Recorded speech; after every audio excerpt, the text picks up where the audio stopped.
नाजरीन, मरियम नवाज ने हालिया बारिशों के बाद अपनी हमदर्दाना सियासत का मुजाहरा करने की खातिर एक मखसूस मार्केट का दौरा किया, जिसका मकसद सिर्फ और सिर्फ फोटो सेशन करवाना, कुछ जुमले बोलकर टिकटॉक वीडियोस बनवाना और सोशल मीडिया पर मसनूई तारीफों का तूफान बर्पा करना था। ये सारा अमल ना तो अवामी खिदमत के जज्बे से मामूर था और न ही किसी इंतजामी जरूरत के तहत किया गया, बल्कि खालिस्तान मीडिया मैनेजमेंट का मुजाहरा था, जिसके पीछे सोच ये थी कि अवाम भी खुश, कैमरे भी खुश और पटवारी भी मुतमईन। मार्केट के जिस हिस्से का दौरा किया गया, वहाँ पहले से हुकूमती मशीनरी के खासुल खास दिहाड़ीदार पटवारी मौजूद थे, जिन्हें जिम्मेदारी दी गई थी कि मरियम नवाज के पहुंचने पर तालियां बजाएं, शाबाश लीडर के नारे लगाएं और तारीफों के कलाबे मिलाएं, ताकि अवामी तासुर मुस्बत बन सके। स्क्रिप्ट ये था कि बारिशों के बाद अवाम के दरमियान जाने वाली बहादुर लीडर का तासुर उभरे, लेकिन हकीकत कुछ और थी। मंजर उस वक्त आउट ऑफ स्क्रिप्ट हो गया जब इलाके के असल लोग भी वहाँ आना शुरू हो गए। पहले चंद चेहरे जमा हुए, फिर आवाजें बुलंद हुई और कुछ ही लम्हों में माहौल शदीद गर्म हो गया। अवाम ने न सिर्फ मरियम नवाज के फोटो सेशन को मुस्तरद कर दिया, बल्कि पूरे जोशो खरोश से नारेबाजी शुरू कर दी। मरियम तेरी जिंदगी शर्मिंदगी शर्मिंदगी, ये नारा उस लम्हे पूरे इलाके में गूंजने लगा। और सिर्फ एक नारा नहीं था, बल्कि अवाम के दिलों का वो लावा था जो मुद्दे से पक रहा था और अब फट पड़ा था। लोग चीख चीख कर कहते रहे, मरियम नवाज तुम सिर्फ कैमरे के सामने आती हो, हमारी गलियों में पानी है, सड़कें तबाह हैं, बच्चे बीमार हैं, लेकिन तुम्हें बस वीडियो चाहिए। खवातीन, बुजुर्ग, नौजवान, सबकी जुबान पर एक ही बात थी, ये कोई दौरा नहीं, ये ड्रामा है। मरियम नवाज और उनकी टीम इस सूरत हाल के लिए बिल्कुल भी तैयार न थी। पटवारियों की हिम्मत जवाब दे गई, पुलिस एहलकार बुखला गए और मीडिया टीम अपने कैमरे लपेटने में मशगूल हो गई। मरियम नवाज खुद भी शदीद इस्तराब में मुबतला नजर आई। उनके चेहरे से मुस्कुराहट गायब हो चुकी थी और चाल में वो एतमाद बाकी ना रहा जो चंद लम्हे पहले कैमरों के सामने था। जल्द ही सूरत हाल इस हद तक खराब हुई कि मरियम नवाज को उजलत में गाड़ी तक पहुंचाया गया, लेकिन गाड़ी रवाना होने तक अवाम का हुजूम मुंतशिर ना हुआ, बल्कि मुसलसल गाड़ी के पीछे नारेबाजी करता रहा। मरियम नवाज की गाड़ी दूर होती गई, लेकिन आवाजें पीछे पीछे जाती रहीं, टिकटॉक हुकूमत बंद करो, पंजाब की तबाही बंद करो। इस तमाम वाक़े ने ये वाजे कर दिया कि पंजाब की अवाम मरियम नवाज की मसनूई विजिट, फोटो सेशन और पब्लिसिटी से शदीद तंग आ चुकी है। वो जान चुकी है कि जिन सड़कों पर मरियम नवाज जाती हैं, वो पहले से साफ करवाई जाती हैं। जिन इलाकों में वो दाखिल होती हैं, वहाँ से पानी निकाल दिया जाता है ताकि कैमरे में बेहतरी नजर आए। लेकिन सवाल ये है, क्या टिकटॉक वीडियो से अवाम का पेट भरेगा? क्या सोशल मीडिया पर चंद वायरल क्लिप से तबाह इंफ्रास्ट्रक्चर बहाल हो जाएगा? और क्या बारिश के पानी में डूबी हुई अवाम की फरियादें एक लीडर के कैमरा फ्रेंडली विजिट से दबाई जा सकती हैं?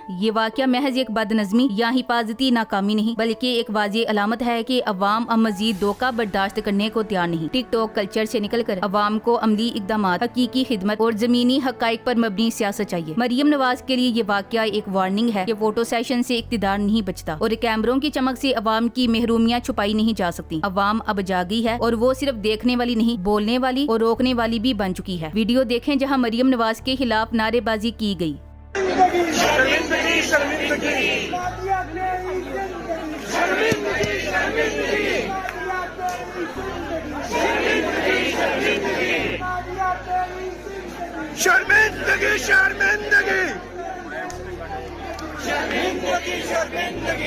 नाज़रीन, आपने देखा कि पंजाब की सियासत जो माजी में रिवायती नारों, मसनूई तरक्की और इश्तिहारी ग्लैमर से चलती रही, अब एक नए मोड़ पर आ खड़ी हुई है। आज मरियम नवाज के खिलाफ जिस शिद्दत से अवामी नारेबाजी और एहतजाज देखने में आया, वो महज एक वक्ती वाकया नहीं, बल्कि एक तवील अरसे की खामोश नाराजगी का शोला है जो अब बगावत की चिंगारी में बदल चुका है। ये एक फैसला कुल लम्हा है जिसने मरियम नवाज की इमेज बिल्डिंग पॉलिसी को जमीन बोस कर दिया है। मरियम नवाज ने अपनी सियासी शनाख्त को लीडर के रूप में पेश करने के लिए गुज़श्ता कई बरसों से कौमी खजाने का बेदरेग इस्तेमाल किया। कभी इश्तिहारात में खुद को अवाम की मसीहा बनाकर पेश किया, कभी किसी अस्पताल या स्कूल के इफ्तिताह की फोटोशॉप शुदा तस्वीर नशर की, और हालिया दिनों में तो टिकटॉक, इंस्टाग्राम और यूट्यूब पर मुख्तसिर वीडियोस के जरिए एक अवामी रहनुमा की शबीह बनाने की कोशिश की गई। ये तमाम तर कोशिशें महंगी थी, मसनूई थी और वक्त के साथ साथ बेअसर होती चली गयी, क्योंकि जमीन पर हालात इससे यकसर मुख्तलिफ थे। लाहौर से लेकर लिया, राजनपुर से कसूर तक अवाम को बदतरीन बुनियादी सहूलतों की कमी का सामना रहा। गलियां पानी से भरी हुई, सड़कें गढ़ों में तब्दील, अस्पताल दवा से खाली, स्कूल उस्ताद से महरूम और थाने इंसाफ से ना आशना। मरियम नवाज जिस फोटो सेशन की उम्मीद लिए एक मार्केट पहुंची थी, वो अवामी अदालत में बेनकाब हो गई। अवाम के नारों ने साबित कर दिया कि अब वो जाली बयानियों, फोटो सेशंस और इश्तिहाराती चालाकियों से मुतासिर नहीं होते। नारे लग रहे थे कि मरियम तेरी जिंदगी शर्मिंदगी शर्मिंदगी। ये नारे सियासी हरीफों की ईमा पर नहीं, बल्कि अवाम के दिल से निकले हुए सच थे जो बरसों की महरूमियों का लुब्बे लुबाब थे। अब वो वक्त नहीं रहा जब पटवारी सवारियों की तालियां, मुफ्त बिरयानी या कैमरों की चमक अवाम की राय पर असर डाल सकती थी। सोशल मीडिया पर जब आम शहरी अपने घरों के बाहर बारिश का पानी, टूटी सड़कें और अंधेरे में डूबे महल्ले देखता है तो वो मरियम नवाज की झूठी तरक्याती वीडियोस को मुंह चिढ़ाता है। ये तब्दीली सिर्फ राय में नहीं, रवैये में भी आ चुकी है। अवाम न सिर्फ सवाल कर रही है बल्कि एहतजाज भी कर रही है। अब ये महज सोशल मीडिया की बगावत नहीं, ये हकीकी जमीन पर तब्दीली का इशारा है। ये सच है कि अब मरियम नवाज किसी भी इलाके में प्री एंट्री की पोजीशन में नहीं रही। सिक्योरिटी की बारी नपरी, पहले से साफ कराएगी गलियां और स्क्रिप्टेड अवाम, ये सब इस बात का सबूत है कि मरियम नवाज जान चुकी हैं कि असल अवाम से सामना करना खतरनाक है। अब उनके लिए न सिर्फ तकदीर करना मुश्किल है बल्कि टिकटॉक बनाना भी एक जोखिम बन चुका है। कैमरे के सामने बनाएगी मुस्कुराहट अब खौफ में बदल चुकी है। टिकटॉक के पीछे छुपी सियासत अब तंज का निशाना है और अवाम का सामना करना एक ऐसा ख्वाब बन चुका है जिसे मरियम नवाज खुद भी शायद दोहराना नहीं चाहती। अवाम का ये रवैया अब महज जज्बाती रद्दअमल नहीं, ये सियासी एहतसाब का इब्तिदाई बाब है। मरियम नवाज की सियासत को जो मसनूई सांसें मिल रही थी वो अवामी होश की हवा में दम तोड़ चुकी है। मरियम नवाज की सियासत अब उस मकाम पर आ चुकी है जहाँ पब्लिसिटी की चमक और अवामी गुस्से की आग आमने सामने आ चुकी है। ये वो लम्हा है जब जाली स्क्रिप्ट, झूठी तरक्की और कैमरों की बत्तियों से चमकाएगी अवामी लीडर की तस्वीर अब टुकड़े टुकड़े हो रही है। अवाम अब जागी है और मरियम नवाज के लिए न सिर्फ रास्ते तंग हो रहे हैं बल्कि सियासी मैदान भी सिमट रहा है। सच ये है कि अवाम अब टिकटॉक नहीं, असल खिदमत चाहती है और वो जान चुकी है कि ये खिदमत मरियम नवाज के बस की बात नहीं। पंजाब जो कभी पाकिस्तान की तरक्की का मरकज कहलाता था, आज ज़वाल, गुर्बत और बदइंतजामी की ऐसी दलदल में दन चुका है जिसकी मिसाल माज़ी करीब में नहीं मिलती। और इस बर्बादी के पीछे जिस चेहरे का सबसे नुमाया किरदार है वो है मरियम नवाज, एक ऐसी हुक्मरान जो अवामी खिदमत की बजाय इश्तिहारबाजी, फोटो सेशन और टिकटॉक वीडियोस को अपनी हुकूमत का असल हथियार समझती है। मरियम नवाज ने जिस बेदर्दी से कौमी खजाने को इस्तेमाल किया वो बजाय अवामी बहबूद के सिर्फ और सिर्फ अपने जाती इमेज बिल्डिंग, शहाना प्रोटोकॉल्स और मीडिया की झूठी चमक दमक पर लगा दिया गया। अरबों रुपए ऐसे मंसूबों पर जोंक दिए गए जिनका जमीनी हकायक से दूर का वास्ता भी ना था। इश्तिहारात में अपनी तस्वीर छापने पर करोड़ों खर्च किए गए। हर जिले में वजीर आला के तरक्याती दौरे के नाम पर फोटो सेशन और स्टेज शो कराए गए। हेलीकॉप्टरों में सफर, काफलों में घूमना, महंगे 5 स्टार होटलों में क्याम, सब सरकारी खजाने से हुआ। जबकि अवाम के लिए न पीने का साफ पानी है, न सड़कें, न अस्पताल, न स्कूल, न रोजगार। गोया असल पंजाब तो भूखा प्यासा, बीमार और ना उम्मीद है। मरियम नवाज के दौर में पंजाब में तरक्की के नाम पर कोई हकीकी काम नहीं हुआ। सेहत के मराकिज वीरान है, तालीमी इदारे तबाहाल और इंफ्रास्ट्रक्चर तबाही के दहाने पर है। गलियां कचरे से भरी, सड़कें गढ़ों का नमूना और हर इलाके में बारिश के बाद सैलाबी मनाजिर हैं। सरकारी अस्पतालों में दवा नायाब, डॉक्टर गैर हाजिर और मरीज जमीन पर सोते हैं। हजारों स्कूल बगैर असातिज़ा के चल रहे हैं। कई इमारतें अब बिजली और दीगर सहूलियात से आरी हो चुकी हैं। महंगाई की वो सतह के आटा, चीनी, दूध, बिजली सब अवाम की पहुंच से बाहर हो चुके हैं। लोड शेडिंग और बिलों ने अवाम की कमर तोड़ दी है। इन हालात में एक लीडर का काम होना चाहिए था कि अवाम के दरमियान जाकर मसाइल सुने, उनका हल निकाले और बुनियादी जरूरियात को तरजीह दे। लेकिन मरियम नवाज ने इसके बरक्स रास्ता चुना। मरियम नवाज के लिए हुकूमत करने का मतलब है कि बारिश के बाद एक साफ जगह पर जाकर वीडियो बनाई जाए, मसनूई हमदर्दी के चंद जुमले बोले जाएं, पटवारी तालियां बजाएं और वीडियो वायरल हो। यही वजह है कि आज जब अवाम उन्हें कैमरे के सामने अदाकारी करते देखते हैं तो उनका खून खोलने लगता है। अवाम समझ चुकी है कि ये सब एक तमाशा है और इस तमाशे के लिए वो भूख, बीमारी और महरूमी के जहन्नुम में धकेले गए हैं। Thanks for watching. Allah Hafiz.